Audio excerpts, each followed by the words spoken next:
Hi అండి. ఈరోజు అయితే బియ్యం పిండితో మునగాకు వేసి రొట్టె చేశాను. చాలా బాగుంటుంది. ఒకసారి మీరు ట్రై చేయండి. ముందైతే 2 గిన్నెల బియ్యం పిండి తీసుకొని సన్నగా కట్ చేసిన ఉల్లిపాయ ముక్కలు వేసుకున్నాను. ఒక మిక్సీ జార్లో 4 పచ్చిమిర్చి, అలాగే కడిగి పెట్టుకున్న మునగాకు కూడా వేసి అందులో కొద్దిగా జీలకర్ర, ఉప్పు వేసుకొని మిక్సీ పట్టుకోవాలి. కోర్సుగా పట్టుకోవాలి, మరీ మెత్తగా వద్దు. ఇలా పట్టుకున్నది కూడా పిండిలో వేసుకొని తర్వాత నానబెట్టుకున్న పచ్చిపప్పు, అలాగే పెసరపప్పు ఇవి కూడా వేసుకొని పిండి అంతా ఒకసారి బాగా కలుపుకోవాలి. ఉప్పు సరిపోకపోతే కొద్దిగా చూసి వేసుకోండి.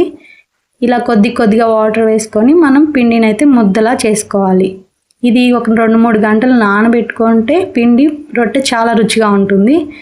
లేదు టైం లేకపోతే ఇలా చిన్న ముద్దలుగా చేసుకొని రొట్టెలా ఒత్తుకోవాలి. ఇలా పెనం మీద వేసి 2 వైపులా కాల్చుకోవాలి.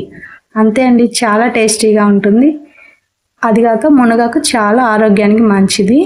అలాగే ఆలు కర్రీ నేను సగ్గుబియ్య పరిమాణంతో అయితే ఈరోజు నైట్ తిన్నాము. ఈ వీడియో నచ్చితే లైక్ చేయండి, షేర్ చేయండి, సబ్స్క్రైబ్ చేయండి. Thank you.